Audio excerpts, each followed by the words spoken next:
and welcome.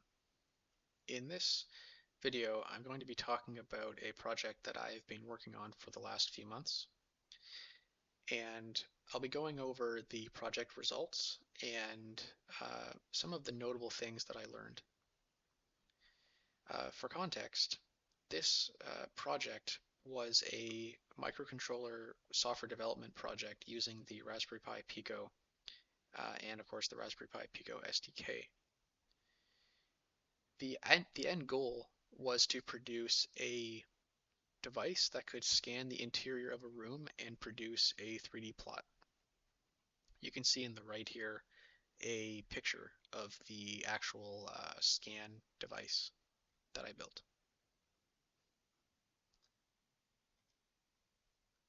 So in this presentation, I'm going to talk about project goals, the actual scanner results, and the experience that I gained.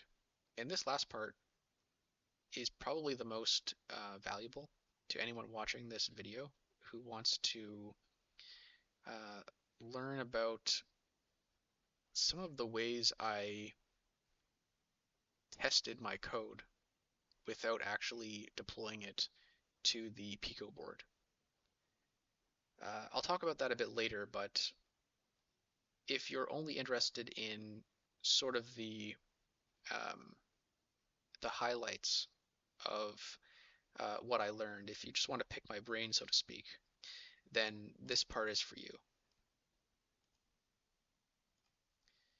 But before I get into the details, I'm just going to show you some pictures of the scanner device. So this is the same one as before, just a bit larger. And then this one is showing it from a different angle. All of these white pieces I modeled myself and 3D printed. This is a picture from before the platform was finished. And this one too. So hopefully that gives you an idea of what it looks like. In terms of project goals, I completed a few things. So I'd like to preface this just by saying the main goal of this project was to learn. I had some experience already with C++ software development and data analysis, but not really that much experience with microcontrollers. And to tell you the truth, although I had learned about things like pulse width modulation and UART when I was a student in university, I never actually used these in a software development context. So it was nice to apply those concepts in this project. Funny enough, actually, when I was a student, I implemented a digital system for a UART. But like I just said, I never actually wrote code that used the UART protocol, at least not until now. So yeah, I completed a few goals here. I learned a lot about the Pico SDK, but how to integrate it into a C++ project and how to deploy software, or firmware, should I say, to the Pico board. I learned about controlling servos, not just the software side of it, but the electrical side of it too.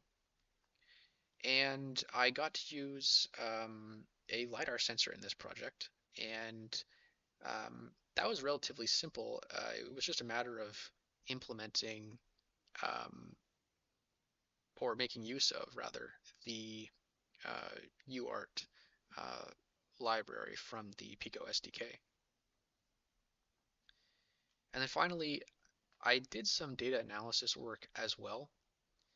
Uh, this consists of some Python files that take the scan data, which is in spherical coordinates, and it converts those coordinates into a Cartesian 3D plot. This is not really a big deal, and it's not really the focus of this project either, but I figured it was worth mentioning here because, at least according to GitHub, it accounts for about 10% of the code in this project. And I did all of that in like an afternoon, so make of that as what you will. Finally, uh, one of my goals was incomplete. Um, I had planned to log the scan data to an SD card, and then in theory you could then detach the SD card and plug it into your computer and get the data that way. But this turned out to be a lot more work than I anticipated, and I decided not to proceed any further. Uh, to, yeah, it turned out to just be um, unnecessary and at this point probably not worth the effort.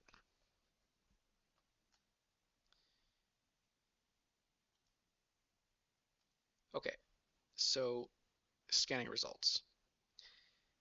In summary, not very good. So I expected that the scan um, results would resemble something resembling a rectangle or a cube or something because I scanned the inside of my apartment. But actually, it ended up looking a lot like something from a TV show I used to watch, and I'll get to that in a sec. So in short, I don't think this project was a success from that point of view.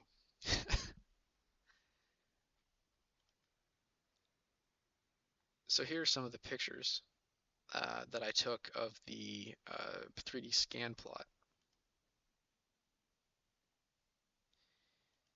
I mentioned that it reminds me of a TV show I used to watch. Well, it kind of looks like the front half of the Starship Voyager, if you ever watched Star Trek Voyager. And clearly this is wrong. And I have a theory. I suspect it's because the LIDAR sensor struggles to attain the true distance um, between itself and a surface if the angle between that surface and the uh, sensor approaches zero.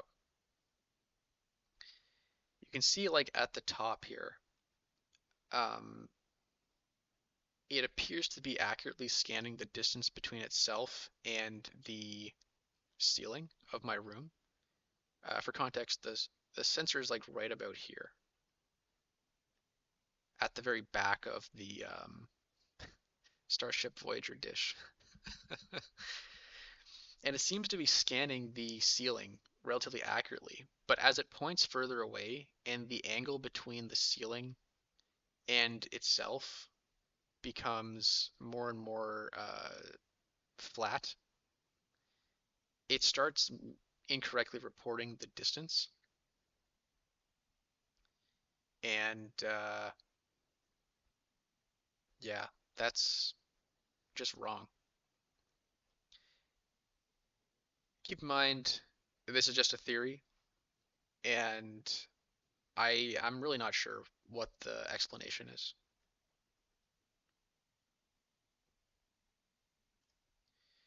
All right, so this is I'd say the most valuable part of this video, where I'm going to talk about some of the experience that I gained. Most notably, I learned about off-board unit testing and hardware abstraction. What does that mean? It means I found ways of testing my software without actually deploying it to the Pico board. Now, you might find this kind of hard to believe because you can't run Pico firmware on your um, PC, at least not without some kind of emulator. But I'll show you what I mean in a moment.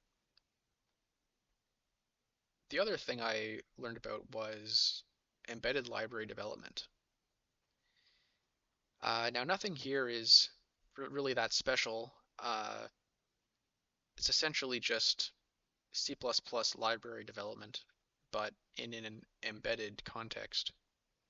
But I will show you an example of something I did, which you may actually want to use in your projects, especially if you want to simplify pulse width modulation a little bit. Okay, so with that said, I'll switch over to my Pico Room Scanner GitHub repository, and I'll talk a little bit about off-board unit testing and hardware abstraction. So for context, I divided my Pico Scanner project into two main sections. The hardware abstraction layer section, which is under the HAL directory, and the application logic section, which is under the app directory. The HAL includes all the code that actually has to link to the Pico SDK. And so this is actually like the firmware side of the project. This cannot be used. It cannot be run in, say, an Ubuntu PC environment. The application part, though, is platform independent C++ code. It exists above the hardware abstraction layer. And the nice thing about the app layer is you can write unit tests for it that can be run in your Ubuntu PC environment, or really any PC environment, I guess. But I'm just saying, I'm just using my development environment as an example. So let me go into the HAL then and give you an example of how to actually use the hardware abstraction layer. So in the servo directory, I have a couple of really important things here. An interface header file called iServo, and a subdirectory which includes code for controlling a specific servo model that I used in this project, the Misway FS08MD. And if I go in there, this class actually uses the Pico, or it actually gets linked in with the Pico SDK. And it implements the iServo interface. The iServo interface requires that a couple of functions be implemented, such as set target angle and get upper limit angle degrees. This is really important because anything above this interface, any logic that is, that wants to use a servo, need only access that servo through the iServo interface. That means higher level logic does not need to know about the servo Misway FS08MD class. It doesn't really need to know about the Pico SDK either. All it knows is it's using some kind of servo. And this pattern is repeated for the other sections of the HAL. So we do this for the LIDAR as well. I have a LIDAR interface. As before, I have the servo interface. I even have a sleeper interface because sleeping a thread is a platform dependent thing. So like I can't just use sleep like I would if I were developing for Ubuntu. I have to use the sleep functions that come from the Pico SDK. And so to get around this issue, I created this sleeper interface. So again, higher level logic doesn't actually need to know about how sleeping is being done. It just needs to know that it has something that can sleep. So with all that being said, I can show you the app directory and specifically the scanner.h file. For context, the scanner class is where the actual scanning logic is done. It computes a scanning sequence, which basically just tells the servos where to point and when. And this is done on startup, but that's kind of beside the point. The main thing is, notice that this class doesn't actually include anything from the Pico SDK or any class that would need the Pico SDK. It includes these interfaces. And if you look down here at the scanner class, I have these dependency injections. So I'm basically saying, okay, you can use the scanner in the firmware within the HAL, right, and pass it in classes that implement iLiDAR, iServo, iSleeper, and so on. The scanner itself doesn't really care what these really are underneath. And that's the nice thing, because it means I can create tests that mock iLiDAR, iServo, and iSleeper. And those tests can be executed in my Ubuntu PC environment. And I'll show you what that looks like. I have a test directory that uses Google Test, and I created a bunch of classes, well, not a bunch, but one for LIDAR to mock the LIDAR sensor, one to mock the servo, and one to mock the sleeper. And then these mocked instances are passed into the scanner object that is used in tests, in each test function. And that allows me to actually test the application logic in my um, development environment before even putting it on the board. This is really nice because it allows me to just have some confidence in the actual application logic of my software, independent of the Pico SDK, whatever's being done on the Pico board, and so on. So hopefully that was educational and provides you with a neat way of testing at least some of your code without having to actually deploy it to the Pico board. Especially in cases like this one where you have quite a bit of uh, application logic, in this case, knowing when and where to point the LiDAR sensor.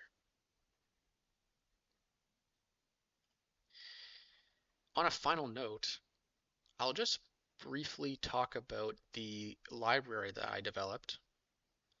Um, and there's nothing really new here in terms of software development for me. Developing a library is, at least a C++ library that is not really unusual. Um, it's something I've done before. But I thought I would mention this just because pulse width modulation, in my opinion, is a little complicated. If when using the Pico SDK. That is not a criticism necessarily of the Pico SDK. I think the developers put a lot of effort into it. However, what I mean to say is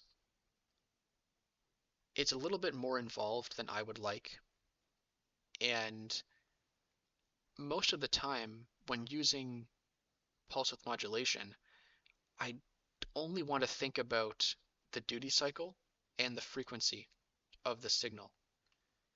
I don't want to worry about things like clock divider values and level values.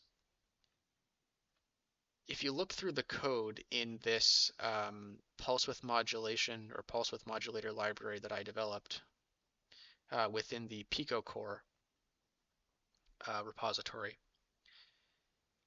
it's essentially just a wrapper around the Pico SDK functions that support pulse width modulation. And I'm not going to go into too much detail, and part of the reason for that is because I don't know if I could. It's been a while since I looked at this, and I'm not really sure what half of this stuff is doing. I know that it works, and I haven't had to think about it in a long time because it does work. And that really is the point, though. Having a higher level library that wraps around lower level functions allows me, as the programmer, to think in terms of a higher level of logic. And this is extremely convenient because, generally speaking, I subscribe to the idea that software should be easy to read uh, and maintainable, in part because it is easy to read. For example, I don't want to come back in 6 months and wonder like, hey, am I using the right clock divider value? I really don't want to think about that. I'd much rather think in a higher terms of logic. This is especially true when debugging as well. Uh, I don't want to set a duty cycle value when setting the angle of a servo. I'd rather just set the angle, right?